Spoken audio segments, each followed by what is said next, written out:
Hello friend, I welcome all of you on my YouTube channel EP Prayagraj.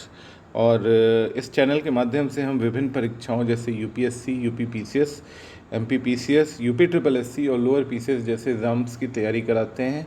हम conceptual और factual दोनों data provide करते हैं जो आपके एग्ज़ाम्स के लिए बहुत ही उपयोगी होते हैं।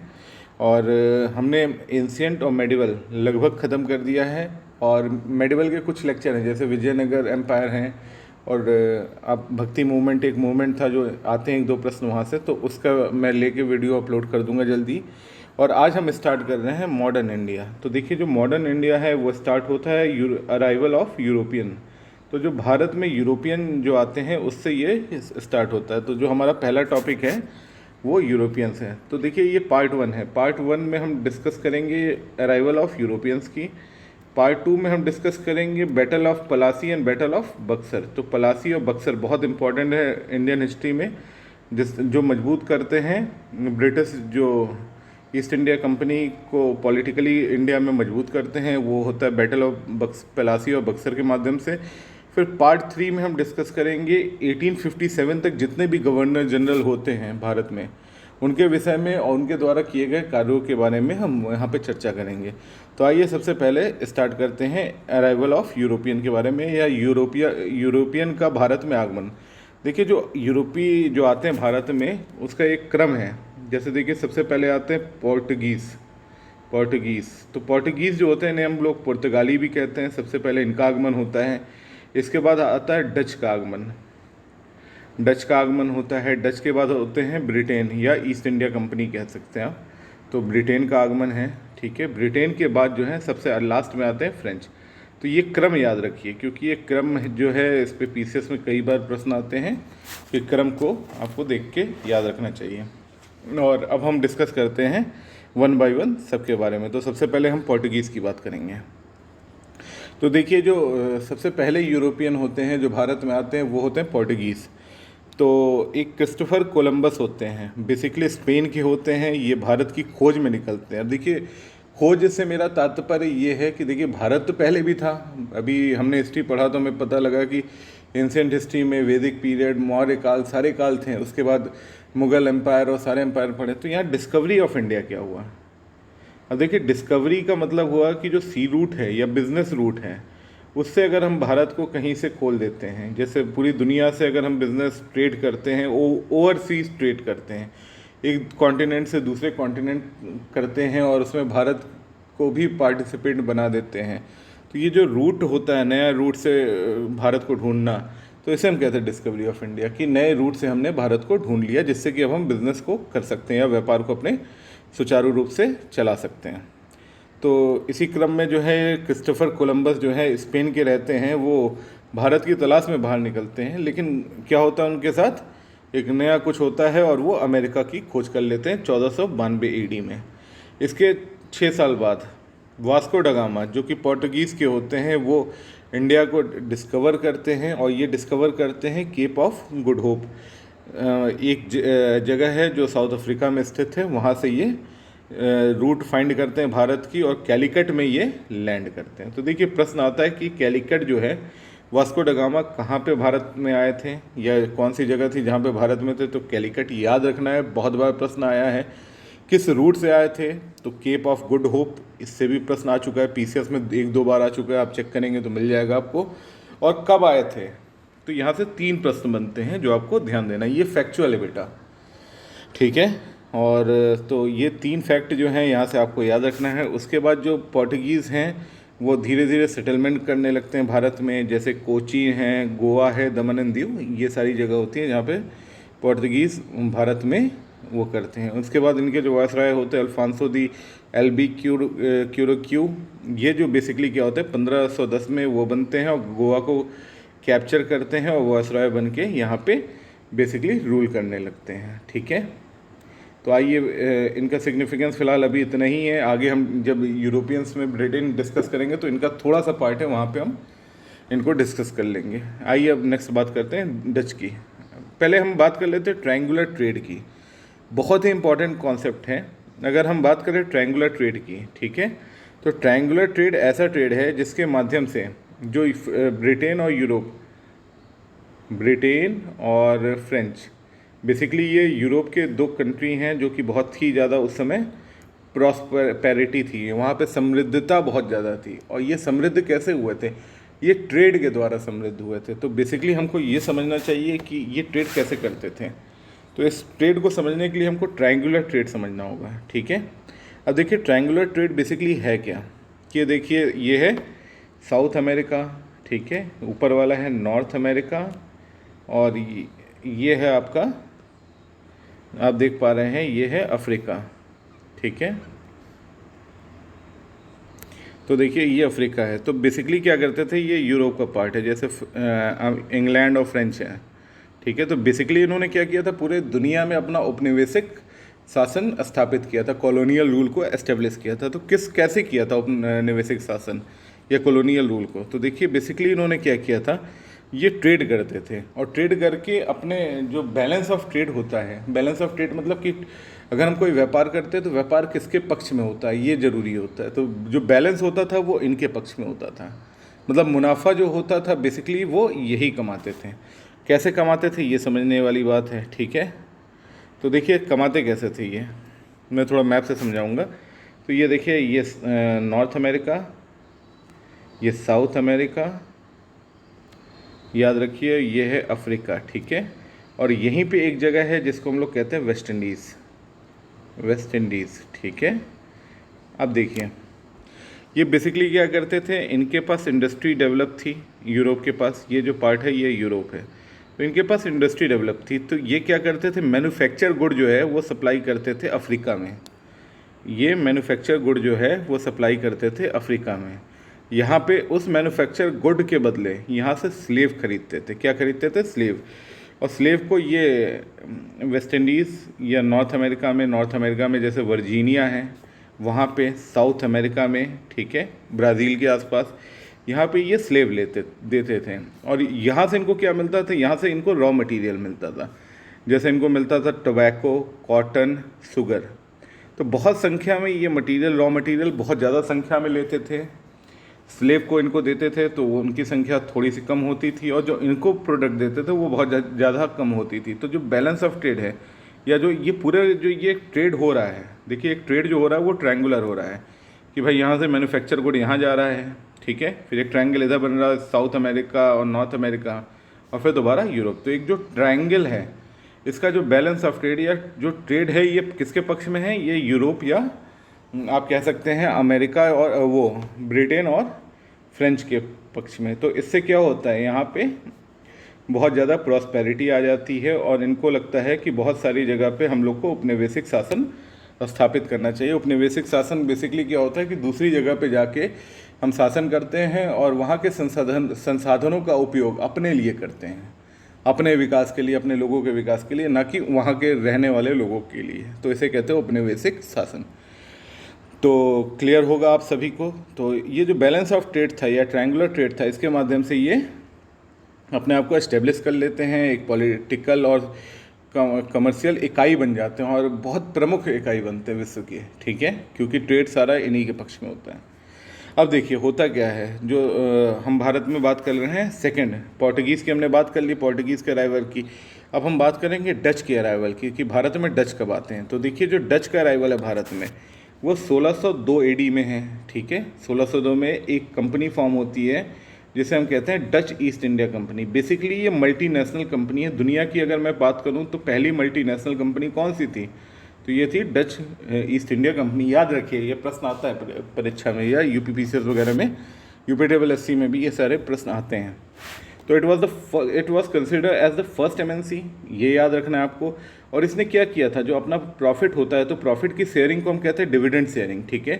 तो इसने जो अपना डिविडेंड है उसको बांटा था, 18% डिविडेंड, ऑलमोस्ट 200 सालों तक इन्होंने शेयर किया था। तो ये दुनिया की पहली एमएनसी कंपनी होती है और अपने डिविडेंड को बांटती है। उसके बाद जो डच पार्लियामेंट है, ठीक है, वो इस कंपनी को अलाउ करता है कि ये वॉर भी कर सकते हैं, ट्रीटी भी अगर आवश्यकता पड़ती है तो लोकल रूलर के थ्रू ट्रीटी भी कर सकते हैं, और अगर इन्हें मौका मिले तो ये टेरिटरी या राज्य को एक्वायर भी कर सकते हैं, वहाँ पे किला बनाए। तो सारी चीज़ों के लिए, मतलब बेसिकली थी तो ये ट्रेडिंग इकाई, लेकिन इनको गवर्नमेंट फॉर्म करने की जो परमिशन थी वो इनके पार्लियामेंट ने दे रखी थी, और इन्होंने कहा था जैसे भी आप हो सके बेसिकली प्रयास करो कि बिज़नेस के साथ साथ आप टेरिटरी को भी एक्वायर करो। तो ये पहली मेगा कॉरपोरेशन थी जो क्वासी गवर्नमेंटल पावर रखती थी। मतलब अगर आपने लैंड एक्वायर किया तो आपके पास गवर्नमेंटल पावर आ गया ना। क्वासी मीन्स लगभग सेमी गवर्नमेंटल पावर, ठीक है, बिजनेस भी और गवर्नमेंटल पावर भी। अब देखिए बेसिकली डच जो थे वो इंडिया से अट्रैक्ट कैसे होते हैं। इनका जो मेन अट्रैक्शन होता है वो होता है स्पाइसीज। स्पाइस मतलब होता है मसाला, ठीक है। तो जो मसालों का व्यापार था वो बहुत ही ज़्यादा इनके लिए एक आप कह लीजिए कि मसाले जो हैं बहुत ही ज़्यादा इनके लिए उपयोगी थे या बहुत ही महत्वपूर्ण थे। जहाँ वहाँ पे यूरोप में इसकी मांग बहुत ज़्यादा थी मसालों की, ठीक है। तो मसालों की ट्रेड के लिए ये आते हैं। अब जैसे वास्को ड गामा जो है वो पहली बार जो ट्रेड करते हैं तो 60 गुना प्रॉफिट कमाते हैं मसालों के ट्रेड से। यहाँ से जो मसाले लेके जाते हैं वहाँ बेचते हैं तो 60 गुना प्रॉफिट कमाते हैं। तो इससे आप अंदाज़ा लगा सकते हैं, अनुमान लगा सकते हैं कि मसालों की जो डिमांड थी यूरोप में वो कितनी ज़्यादा थी। तो बेसिकली इनका जो पर्पस था इंडिया में ये अट्रैक्ट होते हैं मसालों की वजह से, ठीक है। और क्या करते हैं, जो इंडिया से जो तट और सटे हुए जैसे आइलैंड है, जैसे इंडोनेशिया है, जावा है, सुमात्रा है, इसे कलेक्टिवली हम लोग कहते हैं ईस्ट इंडीज़, ठीक है। इंडोनेशिया, जावा, सुमात्रा, ये सारी चीज़ें मिला के हम लोग कह सकते हैं ईस्ट इंडीज़ है। तो ये भी मसालों के लिए एकदम रिच एरिया है और यहाँ की जो कंडीशन है वो मसालों के लिए बहुत ही सूटेबल होते हैं, ठीक है, फार्मिंग मसालों के फार्मिंग के लिए। तो ये इन चीज़ों को के प्रति ज़्यादा अट्रैक्ट हो गए, मसालों के लिए आए थे भारत में। अब देखिए एक प्रश्न है, पीसीएस में आया था लास्ट टाइम कि डच ने कहाँ कहाँ पे अपने फोर्टिफाइड या वो बनाए थे, फैक्ट्री कहाँ इस्टेब्लिश की थी। तो बेसिकली आपको याद रखना है सूरत, बरोच, अहमदाबाद, कैम्बे, बॉम्बे के पास है कोचीन, उसके बाद नागापट्टिनम, ठीक है, मद्रास के पास है, मछलीपट्टनम आंध्र प्रदेश में है, उसके बाद चिंसुरा बंगाल में है, फिर पटना और आगरा। ये याद रखिए पटना और आगरा में भी था। जनरली क्या होता है कि पटना और आगरा लोगों के दिमाग में नहीं होता है, तो डच का जो सेटलमेंट है वो पटना और आगरा में है, ये याद रखिए, आपका प्रश्न गलत नहीं होगा, ठीक है। इसके बाद हम बात कर लेते हैं ईस्ट इंडिया कंपनी के विषय में। देखिए डच हो गए, अब हम बात करेंगे जो तीसरी कंपनी थी, पोर्टुगीज़, फिर डच, फिर तीसरी जो कंपनी थी जो इसका भारत में आगमन होता है वो होता है ईस्ट इंडिया कंपनी, जो कि भारत में रूल करती है।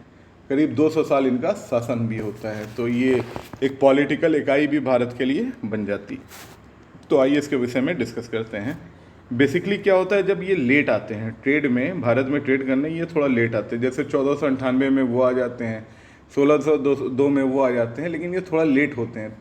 लेट होने की वजह से या थोड़ा देर से आने की वजह से डच और जो वो हैं पोर्टुगीज़, उन्होंने अपना एक सेटलमेंट या एक फैक्ट्री एस्टेब्लिश कर दी।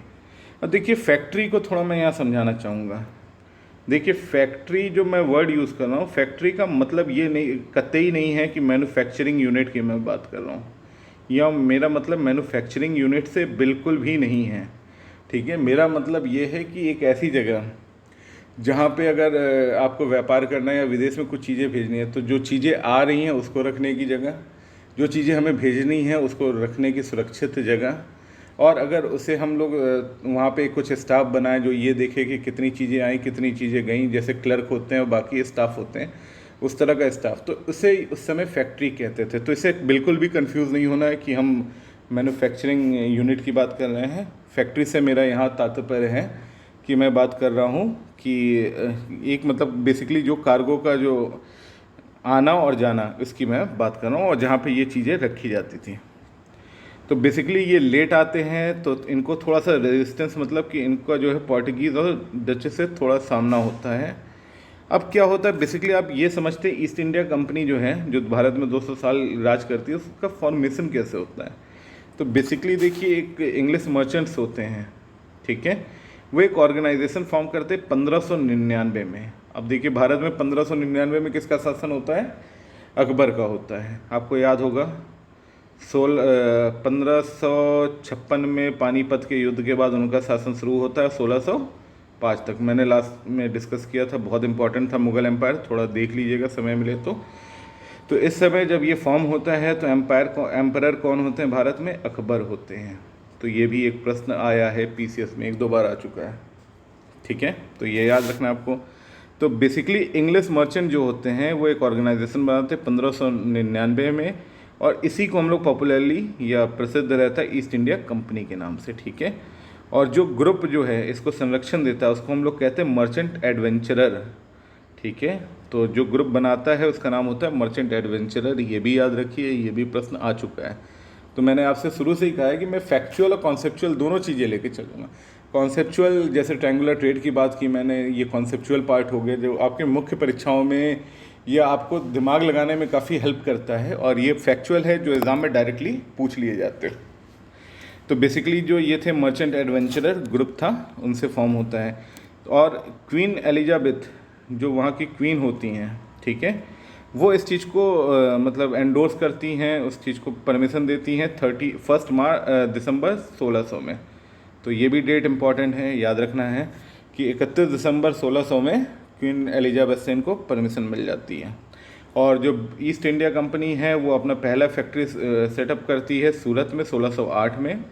तो the first factory set up by East India Company वो सूरत में होता है 1608 में, और दूसरा होता है मुसल्लीपट्टनम में 1611 एडी में। और फैक्ट्री तो मैंने बता ही दिया कि ये मैन्युफैक्चरिंग यूनिट नहीं है, ये ध्यान रखना आपको। आइए आगे बात कर लेते हैं। तो देखिए जो यहाँ पे इस्टेब्लिशमेंट होता है फैक्ट्री का, उसके लिए बेसिकली वहाँ से आते हैं कुछ कैप्टन होते हैं या एम्बेसडर होते हैं जो आते हैं कोर्ट में और वहाँ परमिशन लेना चाहते हैं। तो जब ये आते हैं कैप्टन हॉकिंस, तो ये आते हैं बेसिकली जहांगीर के टाइम में, ठीक है। तो एक प्रश्न आता है कि कैप्टन हॉकिंस जो पहले ईस्ट इंडिया कंपनी के रिप्रेजेंटेटिव होते हैं वो किसके टाइम में भारत में आते हैं। तो देखिए कंपनी तो फॉर्म होती है अकबर के टाइम में, लेकिन ये आते हैं जहांगीर के टाइम में 1608 में, ठीक है, क्योंकि 1605 से जहांगीर का समय स्टार्ट हो जाता है। 1605 में आते हैं, कुछ कंपनीज़ के लिए परमिशन लेके आते हैं कि वेस्ट कोस्ट में इनको कंपनी दे दी जाए। लेकिन हालांकि इनको परमिशन तो नहीं मिलता है कैप्टन हॉकिंस को, लेकिन इनको मनसबदार बना दिया जाता है। और मैंने बताया था 300 का इनको मनसब दिया जाता है, मुगल में मैंने डिस्कस भी किया था। इसके जस्ट बाद आते हैं सर थॉमस रॉय, ठीक है। इनको फैक्ट्री सेटअप करने के लिए ये जहांगीर से परमिशन ले लेते हैं रॉयल फरमान के द्वारा, जो 1615 का रॉयल फरमान था उससे इनको परमिशन मिल जाती है। और ये कई जगह फैक्ट्री सेटअप करते हैं, जैसे सूरत में, बरोच में, अहमदाबाद में, आगरा में और मछलीपट्टनम में। 1623 तक ये कई फैक्ट्री इस्टेब्लिश कर लेते हैं। उसके बाद क्या होता है कि धीरे धीरे ये अपने जो कंपनी में फैक्ट्रीज़ की नंबर्स होते हैं उसको भी धीरे धीरे ये एक्सटेंड करने लगते हैं और संख्या उसको बढ़ाने लगते हैं। और इनका जो प्रेजेंस है अभी तक ये वेस्टर्न और सेंट्रल में था, अब ये ईस्टर्न में भी आते हैं, जैसे उड़ीसा में आ जाते हैं, पटना में आ जाते हैं, ये ईस्टर्न पार्ट है। फिर बालासोर ये उड़ीसा का पार्ट है, फिर ढाका है, हुगली है, और जो इधर कैलकाटा वगैरह वाला पार्ट है वहाँ पे भी ये प्रेजेंस अपना दिखाने लगते हैं। इसके बाद क्या होता है, जो भी अब तीन यूरोपियन कंपनी हैं जो बहुत ट्रेड में बहुत ज़्यादा एक्टिव हैं, ठीक है। तो उससे क्या होता है, इनके बीच एक ट्रेडिंग कंपटीशन शुरू हो जाता है, ठीक है। इनके बीच में एक रेस शुरू हो जाती है ट्रेड के लिए, ठीक है, परमिशन के लिए, बाकी चीज़ों के लिए। इसी बीच 1622 एडी में जो किंग चार्ल्स होते हैं, जो कि राजा होते हैं, कहाँ के प्रिंस होते हैं, इंग्लैंड के, उनका जो विवाह है वो पोर्तुगीज़ की या पुर्तगाल की राजकुमारी के साथ होता है। तो राजकुमारी के साथ इंग्लैंड के या ब्रिटेन के प्रिंस का जब किंग का संबंध बनता है, तो यहाँ पे दहेज में इनको बम्बई दिया जाता है। 1622 में इनको बम्बई दहेज में दिया जाता है। अब यहाँ पे क्या होता है, जब ये हो जाएगा तो धीरे धीरे जो पुर्तगाल हैं वो भारत में अपना जो एक महत्वाकांक्षा है बिजनेस करने का, वो धीरे धीरे अपना कम करने लगेंगे, ठीक है। तो ये एक पॉइंट था जहाँ से पोर्टुगीज़ जो है गिव अप करने लगते हैं। तो 1622 में शादी के बाद वो इंग्लैंड दे देते हैं, वो बॉम्बे दे देते हैं, इनको हैंडओवर कर देते हैं।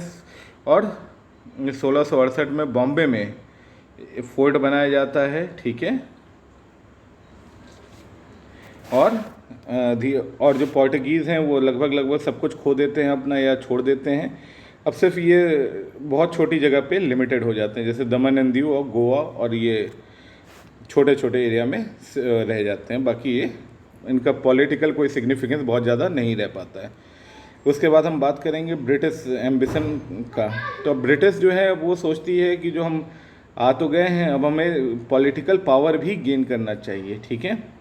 उनकी जो महत्वाकांक्षा ट्रेड से बढ़ के हो जाती है पॉलिटिकल पावर को गेन करने की। अब पॉलिटिकल पावर के गेन करने के क्रम में ये क्या करते हैं, मुग़ल को चैलेंज कर लेते हैं। अब ये इनकी बहुत बड़ी गलतफहमी होती है, गलती रहती है, क्योंकि देखिए 1886 1880 के आसपास औरंगजेब का शासन होता है। औरंगजेब के शासन में जो मिलिट्री जनरल्स होते हैं या जो इनकी मिलिट्री होती है वो सेंट्रलाइज होती है, बहुत बड़ा एक राज्य होता है इनका।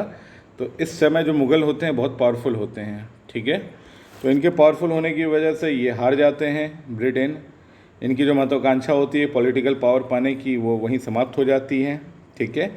अब इसमें क्या होता है, इनकी जो सूरत की, मछलीपट्टनम की, विशाखापट्टनम की सारी फैक्ट्री मुग़ल द्वारा सीज़ कर दी जाती है। बॉम्बे का जो किला है वो भी ले लिया जाता है। फिर क्या करते हैं ये लोग, रिक्वेस्ट करते हैं काफ़ी परमिशन के लिए, दोबारा फिर जाते हैं औरंगजेब। तो औरंगजेब जो हैं वो 1.5 लाख रुपए पेनाल्टी लगा के इनको इनकी फैक्ट्री वापस कर देते हैं और शर्त रखते हैं कि ये बहुत ज़्यादा मतलब रॉयल फरमान को मानते हुए काम करेंगे और इनके नीचे काम करेंगे। अब मतलब इनको उस तरह से पॉलिटिकल पावर की जो इच्छा थी वो समाप्त कर दी जाती है। उसके बाद बेसिकली क्या होता है, इनको 1698 AD में 3 गांव दी जाती है। ये इंपॉर्टेंट है, देखिए ध्यान दीजिएगा, यहाँ पे 3 गांव होता है, सुतनती, कालीकता और गोविंदपुर, ठीक है। तो ये 3 गांवों को मिला दिया जाता है तो एक शहर बनता है जिसको आज हम कलकत्ता के नाम से जानते हैं। तो एक प्रश्न ये आता है कि जो कलकत्ता है वो किन 3 गांवों से बना है, तो वो बना है सुतनती, कालीकता और गोविंदपुर। ये 3 गांवों को मिला के बनता है, ठीक है। और यहीं पे फोर्ट विलियम बनाया जाता है। फोर्ट विलियम जो है ये कलकत्ता में ही बनाया जाता है। उसके बाद क्या होता है, जो पोर्टुगीज़ हैं, मैंने पहले भी बताया कि बॉम्बे देने के बाद और धीरे धीरे वो अपना पोजीशन जो है बहुत कम कर लेते हैं, लिमिटेड हो जाते हैं और गोवा और दमन दीव तक ही ये रह जाते हैं। बाकी अपना हिस्सा ये, या एक कह लीजिए कि पॉलिटिकल चैलेंज ये ब्रिटेन को नहीं देते हैं। इसके बाद आइए बात कर लेते हैं कि डच। अब देखिए पोर्टुगीज़ का लगभग समाप्ति हो गया, अब डच बच गए। तो डच का बेसिक जो होता है अट्रैक्शन इंडिया में होता है, मैंने शुरू में ही बताया, वो स्पाइस के लिए होता है, मसालों के लिए होता है। और ये सिर्फ इंडिया में ही नहीं होता है, ये इंडोनेशिया में भी ये कॉन्फ्लिक्ट चल रहा होता है। तो बेसिकली ये लोग ब्रिटेन और डच एक ट्रीटी साइन कर लेते हैं, ठीक है। पहले तो एग्रीमेंट होता है 1654 में, लेकिन वो कॉन्फ्लिक्ट चलता रहता है, समझौता पूरी तरह नहीं हो पाता है। लेकिन जो फाइनल समझौता होता है वो होता है 1667 में, जिसमें एक ये सेटलमेंट होता है कि जो ये डच है अब अपना जो स्ट्रगल है वो दे देंगे। अब वो स्ट्रगल नहीं करेंगे भारत के लिए, लेकिन बदले में इंग्लैंड को भी अपना जो क्लेम है इंडोनेशिया पे वो देना पड़ेगा। अब वो इंडोनेशिया पे क्लेम नहीं करेंगे इंग्लिश जो हैं या ब्रिटेन वाले, और डच जो है अब इंडिया पे क्लेम नहीं करेगा। तो देखिए अब पोर्टुगीज़ सेटल हो गए, डच सेटल हो गया, अब बचा कौन, सिर्फ इंग्लिश या ब्रिटेन, ठीक है। तो अब ये जो इंग्लिश या ब्रिटेन है ये सिर्फ एकलौती ट्रेडिंग या पॉलिटिकल जो यूनिट रहती है भारत में रहती है। लेकिन फिर एक एंट्री और होती है 1664 में, जिसको हम कहते हैं फ्रेंच ईस्ट इंडिया कंपनी, ठीक है। और वो चैलेंज क्रिएट करती है ईस्ट इंडिया के लिए। तो आइए बात कर लेते हैं फ्रेंच ईस्ट इंडिया कंपनी के लिए। अब देखिए जो फ्रेंच ईस्ट इंडिया कंपनी है वो 1664 में इस्टेब्लिश होती है। इनका जो पहले प्रोमिनेंट फैक्ट्री है जिसके विषय में प्रश्न आता है डायरेक्ट, वो है पौंडुचेरी और चंदर नगर नियर कैलकाटा है। इनके एक गवर्नर होते हैं डुप्लेक्स। तो देखिए डुप्लेक्स जो होते हैं बेसिकली इनकी नीति बहुत क्लियर होती है, या आप ये कह लीजिए कि इनकी जो पॉलिसी होती है वो ये रहती है कि जो भारत में छोटे छोटे राजा हैं जो एक दूसरे से आपस में लड़ रहे होते हैं, इनके जो इंटरनल फ्यूड्स हैं, मतलब इनके इंटरनल जो आपसी विवाद हैं उसमें हम लोग दखल देंगे। एक राजकुमार या राजा के पक्ष में हम खड़े हो जाएंगे, दूसरे राजा के लिए उसको सपोर्ट करेंगे। अगर वो जीत जाएगा तो बदले में हमें पैसा या राज्य का कुछ हिस्सा दे देगा। तो बेसिकली बहुत ही क्लियर रहते हैं और इससे इनको बहुत ही ज़्यादा लाभ मिलता है और बहुत ही कम समय में ये एक पॉलिटिकल इकाई के रूप में स्थापित हो जाते हैं। लेकिन फिर चैलेंज कहाँ पे होता है, जो ब्रिटिश होती है उनके साथ इनका चैलेंज होता है। 20 साल का इनका वॉर होता है, 20 साल एक स्थिति इनकी रहती है, वॉर जैसी स्थिति रहती है। और वर्ल्ड लेवल पे भी इनके 7 साल का वॉर होता है, 1756 से लेकर 1763, और इंडिया में भी ये 20 साल का होता है। इसी बीच एक वॉर होता है जो भी बहुत फेमस है, जिसके विषय में प्रश्न आता है, जिसे हम कहते हैं बैटल ऑफ वांडीवास। तो वांडीवास की लड़ाई के विषय में ये कब लड़ी जाती है? 1760 में। इम्पॉर्टेंट फैक्ट है, लिख लीजिए, नोट कर लीजिए। और इंग्लिश मीडियम वाले तो डायरेक्टली देख सकते हैं, उसे नोट कर सकते हैं। तो ये वांडीवास की जो लड़ाई है 1760 एडी में होती है। यहाँ पे देखिए, जो अंग्रेज़ों की तरफ से जनरल होते हैं, इस पर प्रश्न आ चुका है। अंग्रेज़ों की तरफ से होते हैं वो होते हैं जनरल आयरकूट, और फ्रेंच की तरफ से जो होते हैं वो होते हैं जनरल लैली। ठीक है, अब जनरल लैली और आयरकूट में आयरकूट विजयी होते हैं और लाली जो है हार जाते हैं, लैली। उसके बाद जो है इंग्लिश यहाँ पे डिसिसिव जीत के बाद इंग्लिश का जो यहाँ पे पलड़ा है वो भारी हो जाता है। उसी तरह वर्ल्ड लेवल पे 7 ईयर वॉर होता है। ये बेसिकली नेवल पावर के लिए होता है, औपनिवेशिक कारणों से होता है। और यहाँ पे भी फाइनल परिणाम ये निकलता है कि भारत में अब जो मेन पॉलिटिकल पावर रहेगा वो सिर्फ ब्रिटेन के पास रहेगा, और जो फ्रेंच है वो सिर्फ एक ट्रेडिंग एंटिटी के तौर पे काम करेगी। मतलब सिर्फ यहाँ पे ट्रेड करेगी, ट्रेड के अलावा यहाँ पे अन्य कार्य नहीं करेगी। और इनको 2 फैक्ट्री दी जाती है, 2 क्षेत्र दिया जाता है, जैसे चंदर नगर होता है, चंदरपुर भी कह लें, या पौंडीचेरी। ये 2 एरिया को छोड़ के या 2 फैक्ट्री छोड़ के इनको और कुछ नहीं दिया जाता है, और इनको बेसिकली एक ट्रेडिंग यूनिट के तौर पे भारत में काम करना होता है। तो अब देखिए, जो फाइनल बचे वो बचे सिर्फ इंग्लिश या ब्रिटेन।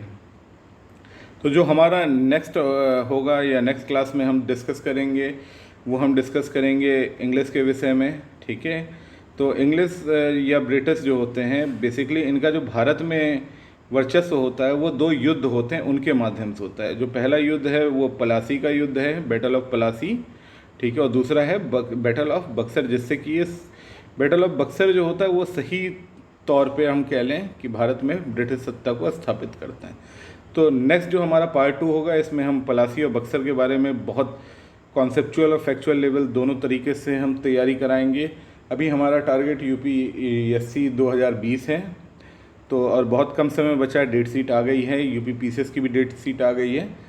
और मैं कोशिश करूंगा इसके बाद कुछ पॉलिटी के भी वीडियो डाल दूं जो आपके लिए हेल्पफुल रहें, और साइंस का भी मेरा बहुत ही जल्दी आने वाला है। तो आप कंटिन्यू हमारे साथ बने रहें। अभी तक आपने हमारे चैनल को लाइक नहीं किया तो लाइक करें, इस वीडियो को लाइक करें, हमारे चैनल को सब्सक्राइब करें और बेल आइकन को प्रेस करें, ताकि आपको हमारे लेटेस्ट नोटिफिकेशन प्राप्त होते रहें। इसी के साथ धन्यवाद।